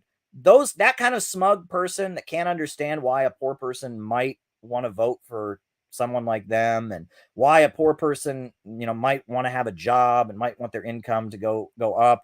You know what I mean? Like those students I was talking to, they were part of that South American right wing. They were very light skinned, and they hated dark skinned people, and they hated poor people, and they hated Lula da Silva for bribing the poor people to vote for him by giving them all jobs. And those people are never going to be back in power. All right. They're always going to lose in Latin America. I mean, you do the math. There's way more dark-skinned people in Latin America. There's way more low-income people in Latin America. You got Venezuela now that is organizing those folks. You've got, Cuba, and you've got Bolivia, and you've got Nicaragua. And the USA, if they keep backing these wealthy folks, if they keep backing the wealthy right wing, they're going to lose. So right now, USA is trying to reinvent its relationships in Latin America. They've gone out of their way to diss the Latin American right wing, and they've also gone out of their way to kind of make inroads into the socialist movement. For example, I don't know if you noticed this, but when Honduras, they elected Xiomara Castro, right? They've got a left-wing president in Honduras right now. Well, Kamala Harris went to her inauguration. That's big, but it's not good, right? And that means that there are people within Xiomara Castro. There's a lot of people that are part of the coalition government in Honduras that are revolutionaries, that are communists, that are anti-imperialists. But there's also some liberals, and that the USA right now is trying to put their foot into the left in Latin America. That's what they're trying to do. And so Colombia, we're seeing that. We're seeing some examples of this. Pedro Castillo, he's been in there, and it hasn't really turned into anything. And Bolivia, the left is back in. That coup was defeated, but, and that it seems like now the strategy of the United States is much more to put one foot into the left, to bring the left in, but have the left kind of paralyzed and bought off and not fully anti-imperialist, right? To bring some social democrats in to just do a holding action, right? That's what the USA is trying to do. However, that's pissing off those right-wing folks. The Miami crowd can't stand it. They can't stand it. They're furious. They're like, we've been your bitch in Latin America for years. We fought against the Contras or against the socialists in Nicaragua. We've been fighting Fidel for years. Now you're going to turn your back on us. Now you're going to let Rios Montt go on trial for crimes against humanity in Guatemala. Now you're going to do all of this. You can't abandon us like this. You can't do, and they're furious. And that's why they stormed the Capitol with Donald Trump on January 6th. Buses and buses of Miami Cubans came up, and that's why they stormed the Capitol. because they realize the USA is not working with those folks anymore. The USA is saying to those folks, yeah, you guys suck and you're not going to be in power anymore. So thanks, guys. You're on your own. They're hanging about to dry. And so those folks are pissed, and they're part of that hard right coalition that is forming, that stormed the Capitol, et cetera. And so that's what's going on, right? And so we're seeing a lot of left in Latin America that ain't left. Maduro, Hugo Chavez, that's left, right? Sandinistas in Nicaragua, that's left. Evo Morales, that guy was left. Cuba, the Cuban Communist Party, they're left. However, there's a layer of folks that are coming in now that are, to some degree or other, compromised. Now, that doesn't mean they might not get better, okay? It's not black and white, right? Often people take power. Fidel got some U.S. backing. Fidel Castro was supported by the United States at one point, like when it was clear he was going to win the revolution. The USA had been backing Batista, but then the USA switched and they started backing him because they figured, hey, let's have a foot in with Fidel. And that right now the USA realizes it's losing in South and Central America, so they're starting to put their chips into the left camp. And some of the left in Latin America is fake and synthetic and controlled. And the hard right of Latin America is feeling abandoned. And this is a contradiction. And I'm not sure how this is going to play out, honestly. I don't know exactly how this plays out. It's very complicated. Just like, the Shinzo Abe and the Moon thing. And the Moon people, right? That's the World Anti-Communist League, WACL, the World Anti-Communist League based on the island of Taiwan, right? That was a global money laundering operation that was funding the hard right wing of Latin America, but was also tied in with Korean intelligence. And, this is all tied into it. And this is the contradiction. The U.S. imperialists have built up these counter gangs, these far right fascist elements to defend themselves from communism. And now those elements are a liability. And they don't know what to do about it. And they're losing. And so they're trying to restructure their strategy in South and Central America. And it's pissing off those folks, right? And this is the dirty little secret. And I've said this many times, but liberalism is always propped up by illiberalism, right? You can't have liberalism by itself. Liberalism is always propped up by illiberalism. And the USA has propped up this far right wing in Latin America. And it's caused them all these problems. And so now they're trying to leave them out to dry, and they're getting mad because those folks, they have their own apparatus, right? The Miami Cubans have a lot of money. They have a lot of resources. They have a lot of networks of supporters. It's complicated, folks. And this is the death agony of imperialism. So there you go. All right. Is it class collaboration to support the Dutch farmers? No, it's not. All right. This is like, it's beyond me. Okay. All right. So, the Dutch farmers, what are they protesting about? They're protesting about the fact that we are having a global food crisis. Now, I don't know if you're aware of this, but there are food shortages going on right now. The government of Sri Lanka just fell and collapsed, and there's crisis in the country because they did not produce enough. The farmers didn't produce enough. There's grain that's not going to be, Ukraine is having a crisis of food because of the war that's been going on. And no, it's not plotted by the Russians. The Russians are trying to avert it. The Russians want to export grain. This is caused by the United States, and there's a global food crisis happening. These farmers, the Dutch farmers, are saying, we want to grow more crops.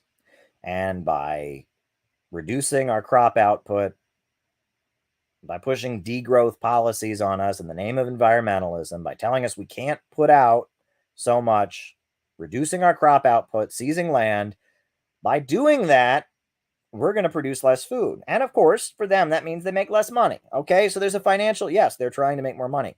But the issue is, do we need more food now or not? Seems like a no-brainer to me. I'm sorry. Does the world need more or less food during the middle of a fucking food crisis? It's common fucking sense, folks. I don't get it. What more is there people need to know? but they're right wing. Oh, shut up. They're neo-Nazi. Shut up. They're conservative. Shut up. What's the issue? The issue is, should we have more food during the food crisis or not? That's the issue. So, should we have more food? Yes. I mean, that's all there is to it. I mean, what more do you want to know? I mean, I and it's beyond me. These people are like, oh, but they're conservative. They're right wing. They don't use pronouns. They're using right wing. Of course they are. Of course they are. Because the left sucks, folks. Have you ever noticed that the left sucks? The left doesn't just suck in America. It sucks in Europe too. The Western left are just shills of American intelligence. They are just, they can't support Russia, and they're cheering for the Azov battalion, and they're obsessed with every cultural, pronouns and culture wars, and I mean, I'm sorry, the left sucks. So, I mean, do you expect that these farmers, and these farmers, sure, a lot of them are middle class. Yeah. They own their own for profit. They want to make profits. And I want them to make profits too, because they'll make profits by selling more fucking food. Like, how complicated is this? How fucking complicated is this? We're having a global food crisis, and there's a group of farmers that are getting mad because there's these government policies done in the name of environmentalism that are going to drive their crop output down, and they're not going to make enough money. Well, I want there to be more food in the world, not less. I look at what's happening in Sri Lanka, and I think, does that need to happen in Europe? No, not good. Yes, I know they think it's communism. They think it's communism, and they're talking about, racist stuff and anti-immigrant and refugee. Fine. They're wrong in their ideology. They're wrong in a lot of the racist things they're saying. But the issue is, should we have more or less food? How in the world did socialism become associated with wanting less food during a food crisis? I mean, it's beyond me. Aren't we supposed to be the movement that fights to feed hungry children, for Christ's sakes? I cannot understand how in the world the socialist movement, the communist movement, became the movement that says, these more food are racist. They're racist. You want the hungry children, Caleb. That means you're a Nazi. You're a white supremacist. What the hell is wrong with these people? Are some of those farmers millionaires? Yes. Are those farmers, factory proletarian workers? No. But the issue is, should we have more food or should we not? That's the issue. I want there to be more food, so I support the Dutch farmers. Communism is about growth. It's not about making people poor or environmental. You want to make more people, you want to drive down the population because you think there's too many people in the world. The food supply doesn't keep up with the population. We must reduce consumption. That's what you think. You are not a socialist, my friend. You're not a socialist. And I don't care. I mean, I'm so over it, folks. I really do not want to hear it. And you're just like, they're right wing. No shit, because the left sucks, right? If I was trying to organize a successful movement, you think I would call up the left? How's Occupy Wall Street doing? I was part of it. You think I want those people running a successful protest movement? People who haven't taken a shower in a week? People who get their politics from Twitter? I mean, I'm sorry. People who are shills for the Democratic Party. What, look at the CPUSA, right? I mean, I'm sorry. If you were a farmer in America, ask me this. Say you were a farmer in America, and the U.S. government was going to force you to produce half as much food. You were going to protest. Would you call up Joe Sims?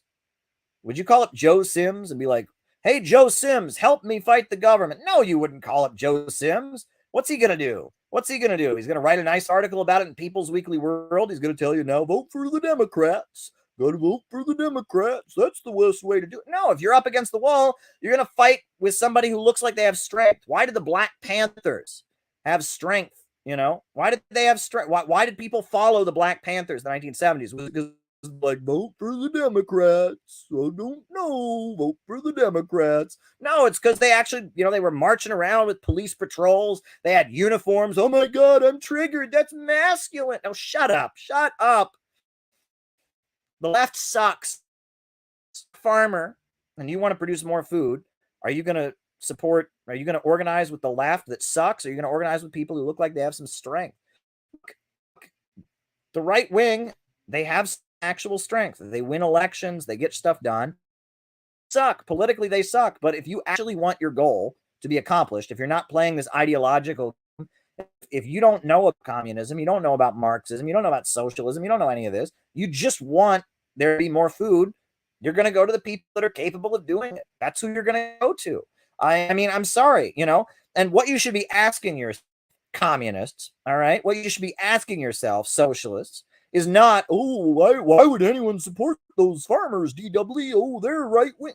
Instead of asking that, say, why are the farmers not being organized and led by lefts to fight for this?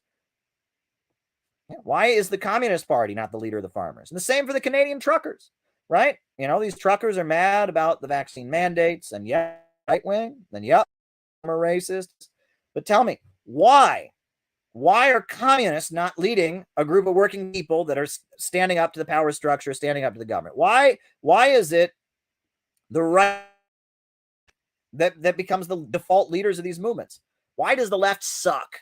And why is the left so ridiculous that nobody who actually wants to achieve anything would go with them? And I'm sorry, the left can't even get Medicare for all, right? I mean, it's a most basic thing.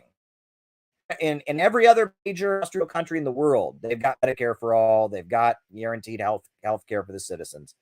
And we don't have it here in the United States. And the socialist left, the socialist left here in the United States is so incompetent, is so ineffective. They can't get Medicare for all. World, would you get, if you were a farmer, who wanted there to be crops, why in the world would you rally behind AOC? Why would you rally behind the Squad? Why would you rally around, the DSA? If you hear me clap once, if you hear me clap twice, why in the world find them? Right? It's like you expect people who actually want to win to rally behind a movement that says that you're not allowed to clap at their rallies because it might trigger somebody. I'm sorry, you want to force the vote. You remember force the vote and how they they practically wanted a public execution of Jimmy Dore because he dared to say force the vote. Remember that? They practically you would have thought Jimmy Dore had become the mastermind behind 9/11, or you'd have thought Jimmy Dore was committing a crime against humanity because he said, why don't they force the vote, right? Sorry. If the left together to win Medicare for all, why in the world would anybody who wants to win a struggle follow the left? The left sucks. And yeah, these farmers, they are not working class. A lot of them are wealthy farmers, middle class. And a lot of them, the issue of the protest. The issue is, should the crop output go up, or should we make environmental rules that are earth and make it go down? Well, common sense. I think the Dutch farmers are right. Ideologically, they're wrong. They might be wrong in a lot of other things that they're doing and saying. But when it comes to should the crop output go up right now, they're right. And if you can't get yourself to understand that basic of an issue, I don't know what to say to you. All right, next question. Is Gramsci still relevant today? Sure. Yeah, Antonio Gramsci, his prison notebooks were translated and published. He was the leader of the Italian Communist Party. He was a Stalinist, and he was put in jail by Mussolini. And because he was in jail, he wrote a lot of theoretical essays, but he wrote them in code. He didn't use Marxist words. He used praxis rather than Marxism, etc. But yeah, Antonio Gramsci is worth doing reading. He is where a lot of the cultural critique has become, and leftists Gramsci because of the fact that he was focusing on the cultural struggle rather than the class struggle in the streets and etc. But that doesn't mean that, he was a real revolutionary leader, and the analysis he puts forward in his prison notebooks is Marxism. So yeah, it's absolutely relevant. Next question. Thoughts on Jimmy Hoffa as a historical figure? Well, Jimmy Hoffa was a very important labor leader in American history. He was the leader of the truck drivers union. And he was leader of the Teamsters. The Teamsters, they were just kind of a small, irrelevant labor union until the Trotskyites got involved. The Trots.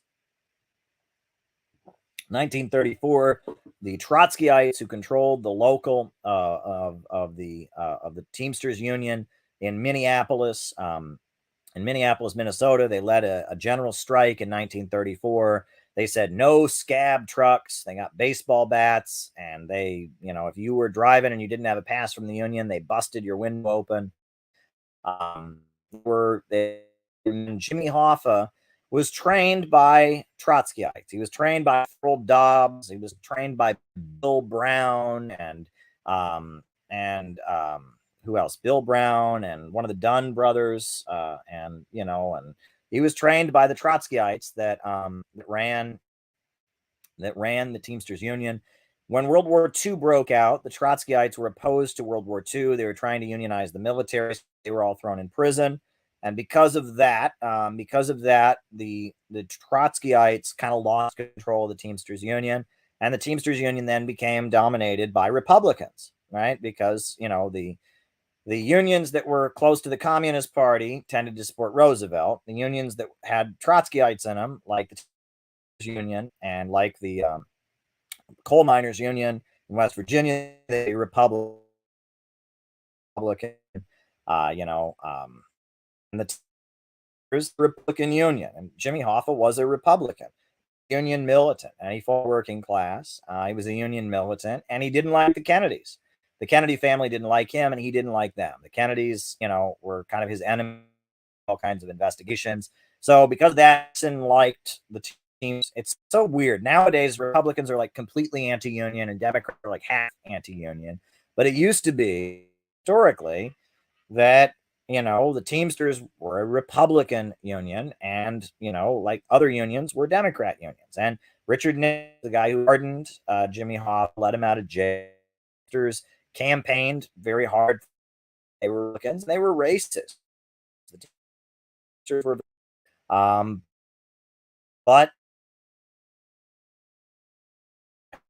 they were tough. They fought for the truck cross, right? And Jimmy Hoffa, he was a union boss, and but he did fight for workers and really benefited them, and that's what you got to understand about labor.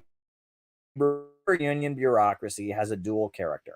On the one hand, it wants to improve the conditions for the workers, because the better the conditions of the workers in the unions get, the better in dues. On the other hand, they hold back the struggle because they don't want to risk it. They don't want there to be some kind of workers' uprising or revolt. They want that, right? They just want to kind of stay. It's kind of their business. It's their gig. It's their hustle. Bureaucrat.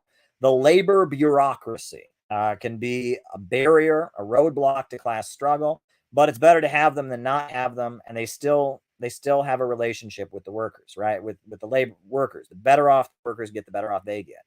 They're the labor bureaucracy. And there's a scientific Marxist understanding. Marxists created the labor unions, but then, the business unionists, Gompers and Green, and, people like Jimmy Hoffa, they're labor bureaucrats, right? And they're not revolutionary, but there you go. All righty. All right. Ex-human rights ombudsman lying about sexual assault claims against Russian soldiers. Well, it's like so many things that have been alleged against Russia since the beginning of this conflict have been debunked. So many of them. And they just keep coming out with more and more and more lies. So many of the smears on Russia have been debunked. They didn't blow up this here. They didn't bomb a shopping mall here. It's just so many lies have been told. The ghost of Kiev. And it's just, and then people just keep believing them. And then anything that is said about, that Russia puts forward, no matter how hard they prove it, they treat it like, oh, you don't believe that? Russia said it. Russia could never possibly say anything true. So there you go. There you go. All right. I already talked about the Dutch farmers. So thank you. Possibility of Trump presidency in 2024. It's very possible. It's extremely possible, I would say. Joe Biden's running the country into the ground. Donald Trump will be pretty damn old, I'll tell you that much. So I have a feeling we're going to get Ron DeSantis, but I have a feeling there's very likely we're going to have a Republican president next. It might be Trump, it might be Ron DeSantis, but we'll see. Maybe it's somebody else, right? We have plenty of time before the election, but but there you go. But there you go. All right. The Japanese Communist Party, they became Euro-communists in the 1970s. They cut off their ties with the Soviet Union. They moved kind of a right-wing direction. They were part of the Euro, and at this point, they're pretty bad. I mean, they're social democrats. They've denounced North Korea. They've denounced China. Actually, in a lot of ways, the Japanese Social Democratic Party is more revolutionary than the Japanese Communist Party. However, the Japanese Communist Party still has a very amazing history. They were the party of underground resistance that sabotage military production, war production. They are the party that that organized the labor unions in Japan, and they've maintained a population since the end of the war, and that is certainly significant. So I mean, I can respect them as an organization, but they're not revolutionaries. They're not anti-imperialists. They're social democrats. They're like the French Communist Party. They're like CPUSA. They're kind of social democrats. What, if anything, should the U.S. left have done differently during McCarthyism? I'll put that on the list. All right.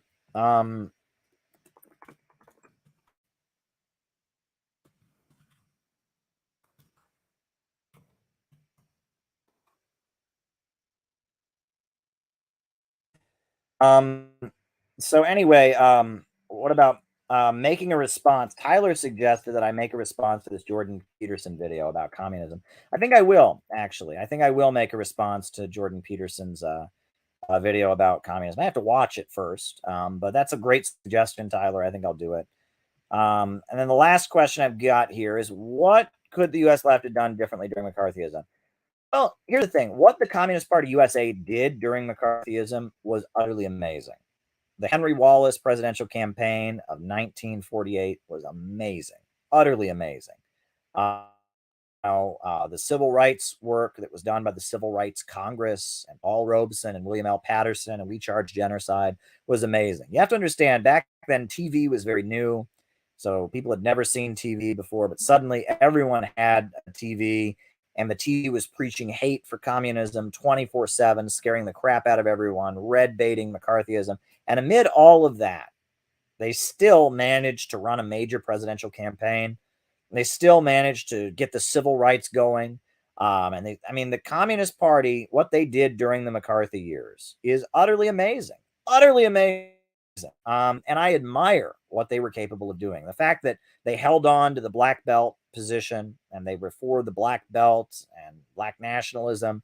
The fact that so many Communist Party members didn't surrender, didn't turn each other in.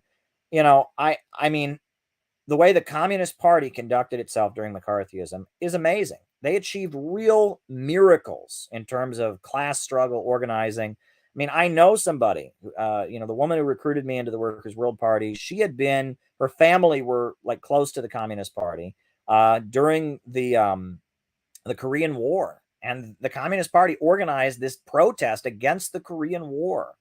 And, they only organized one protest, and it was immediately attacked by the police. They assembled in Times Square. They had a code word, and then someone said the code word, and they unfurled a banner about USA out of the Korean Peninsula, and then people came and started clubbing them and arresting them. So they split apart and they ran away. And then they went to the next square. They went down to 34th Street to Madison Square, and then someone gave the signal, and they unfurled the banner again, and then they got clubbed to connect again, and they went down to 23rd Street. I mean, it was like, you read about what they did during those years, the underground organizing that they did, the way that they were able to keep struggling for civil rights, the way that they were able to keep struggling for labor unions and union militancy, the peace demonstrations. Howard Fast, he got a hotel room in New York City, and he got big speakers in the hotel room, and from the hotel room windows in Times Square, he blasted out anti-war messages from a hotel room. I mean, it's like, you read about all the amazing underground organizing that the Communist Party did during those years for black civil rights, for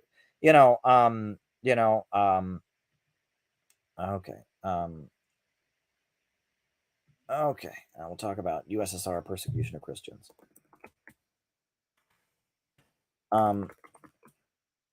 All right, and they deserve huge amounts of recognition. That said, one thing that I think could have been better handled by the left during McCarthyism was that among not the Communist Party, but among the Trotskyites and among the Social Democrats, there is a huge amount of going along with McCarthyism. There was a huge amount of, the Trotskyites, a lot of them thought McCarthyism was great. They said, wow, the workers are standing up to Stalinism. They said, this is now we'll be the leaders of the socialist movement because Stalinism is being exposed. A lot of the Trots went along with McCarthyism. A lot of social democrats. Sidney Hook, who was a Trotskyite college professor. Sidney Hook, he actually went as far as saying he wanted the CPUSA to be outlawed. He advocated a full ban on the CPUSA during McCarthyism. And a lot of these social democrats were just awful, awful, awful people. And they went along with McCarthyism. They thought that McCarthyism would help them. They compromised with it. Eventually it was during McCarthyism, because the CPUSA just continued to have influence, and they had their Waldorf Peace Conference at the Waldorf Astoria Hotel with Albert Einstein. It was because of that ultimately the CIA, organized the Congress for Cultural Freedom program, started paying Trotskyites and social democrats.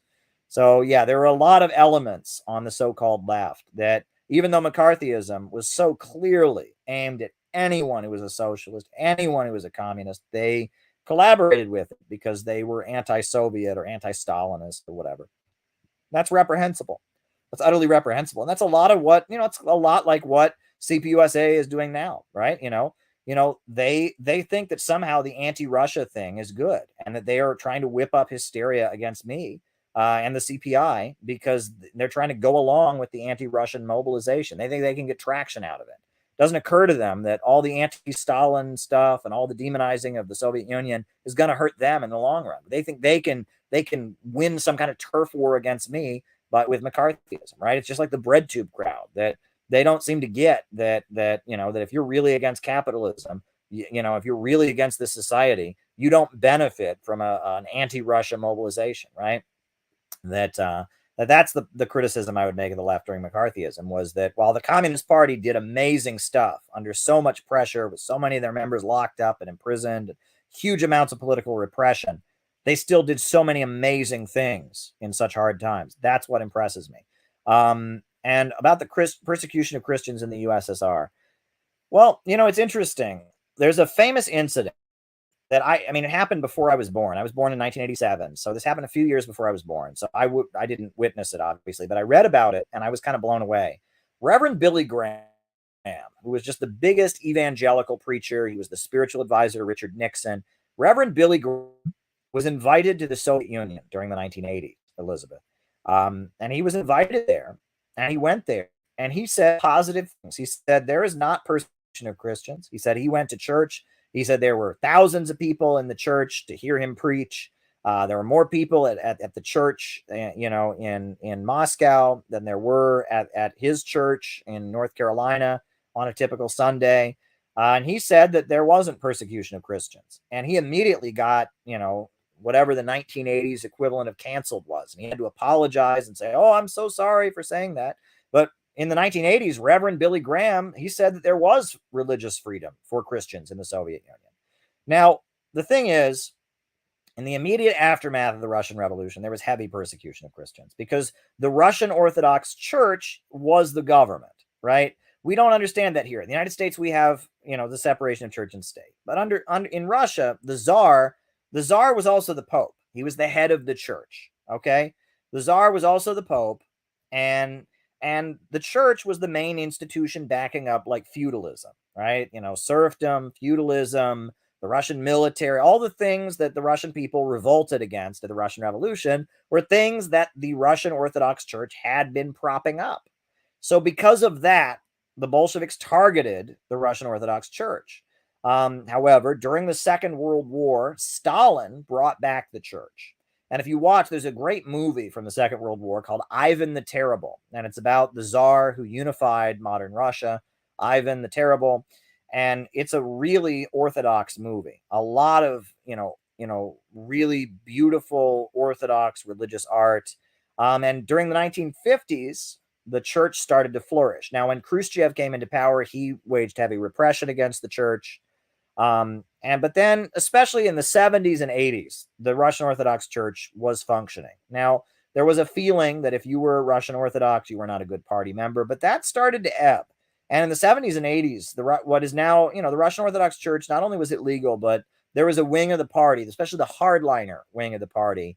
It had a lot of influence beneath the surface. Russian Orthodox theology, old style Russian nationalism, that stuff had a lot of influence beneath the surface in the party in the 1980s, right? And Dugin and National Bolshevism comes out of the hardliner wing of the Communist Party of the Soviet Union in its final years. So, and nowadays the Russian Orthodox Church is also a big part of the government. I mean, it's the state religion in Russia, and it's complicated, right? But there was persecution of Christians.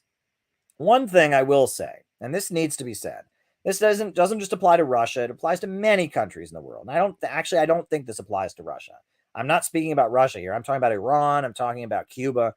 Is that, in Cuba, there's a lot of religion in Cuba. In Cuba, one of the main reasons gay marriage is not legal in Cuba is because of the Baptists, because there's a lot of Cubans that are Baptists, that are fundamental Baptists. They don't believe in gay marriage, right? In Cuba, you've got Santeria, the African religion. In Cuba, you've got Catholics. Fidel Castro met with the Pope, had confession with the Pope. Fidel Castro actually converted to Christianity in his final years of life. And, Cuba, you've got all kinds of religion. However, you will read in American media about the persecution of Christians in Cuba. What that refers to is there are a lot of religious groups that are tied in with the American government and with the CIA that are actively trying to undermine the Cuban government, that are, trying to overthrow the Cuban government. That's what that's about. It's not because they're Christians, because there's all kinds of people being Christians in Cuba. But, there are some groups that are involved in doing intelligence work for the American government and trying to destabilize Cuba. They get messed with. Same in Iran, right? In Iran, I went to church in Iran. I went to Armenian Christian church on Sunday morning.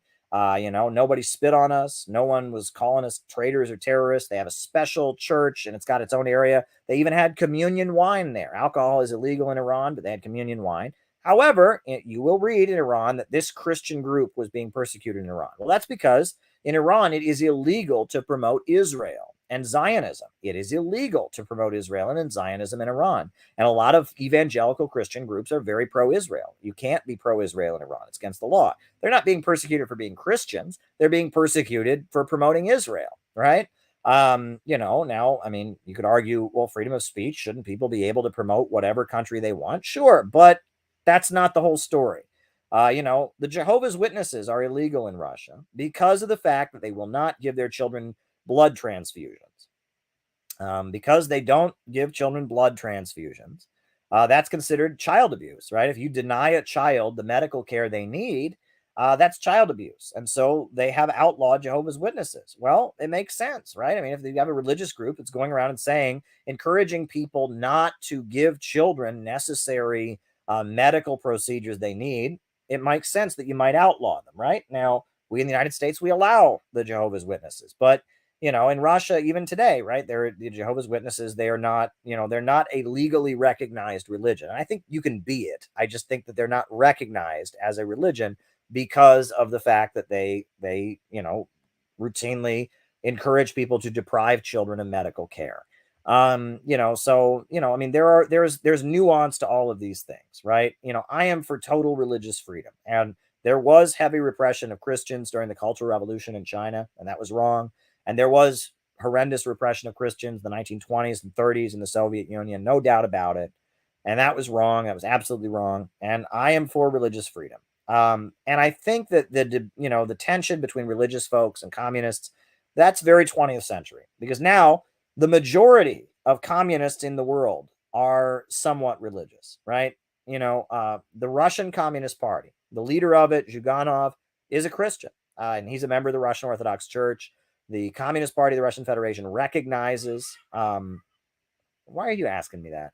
I can answer that, but we can talk about that. But the Russian Orthodox Church recognizes the Communist Party of the Russian Federation recognizes the Russian Orthodox Church, as a necessary institution. Fidel Castro converted to Christianity in the final years of his life. He described himself as a Christian. Maduro, the leader of Venezuela, he's Roman Catholic. Daniel Ortega, the leader of Nicaragua, he is Roman Catholic. There are many religious communists in the world. Now, in China, the Communist Party still promotes atheism and dialectical materialism, and in Vietnam and in North Korea as well. But even in North Korea, there are some areas of North Korea that are very, very religious. And there are some heavily Christian regions in North Korea. There are Christian parties in the government. So it's more complicated. I have a whole video about Jim Jones and the People's Temple where I go into great detail about, the ties they had to Dianne Feinstein and their role in the politics. I'm responding to Gleb's question, and their role in the politics of San Francisco. There's a lot. It's actually, this was a church was claiming to be both communist and Christian, and they all committed suicide in Guyana. It's one of the most horrendous incidents. Very important incident in American history. It's worth looking into because there's a lot about it, that doesn't get discussed, right? It's one of these events where it's like, everyone knows the basics, which is that the group, they all committed mass suicide. What they don't tell you is that this group was heavily influenced. So right after the mass suicide, there was like, I'm trying to find you the video to link it because I'm interested point. Okay. Website for commonly asked questions. Very good. There are synagogues in Iran. Yeah, I've been to a synagogue. I've been to an Iranian synagogue. I've actually been to an Iranian synagogue. There you go. All right, folks. I think I can pull up the Jim Jones video because there's a lot there. I mean, it's a very complicated story. Harvey Milk, the first openly gay elected official, was an ally of the People's Temple. A lot of people don't know that. The first openly gay elected, they made a movie about him with Sean Penn, and Harvey Milk was heavily involved with Jim Jones and the People's Temple. But anyway, folks, I think we're gonna wrap things up here. A new upsurge in the struggle against U.S. imperialism is now emerging throughout the world. Ever since World War II, U.S. imperialism and its followers have been continuously launching wars of aggression. But the people of various countries have been continuously waging revolutionary wars to defeat their aggression. And while the danger of a new world war still exists, the people of all countries must get prepared. Revolution is the main trend in the world today.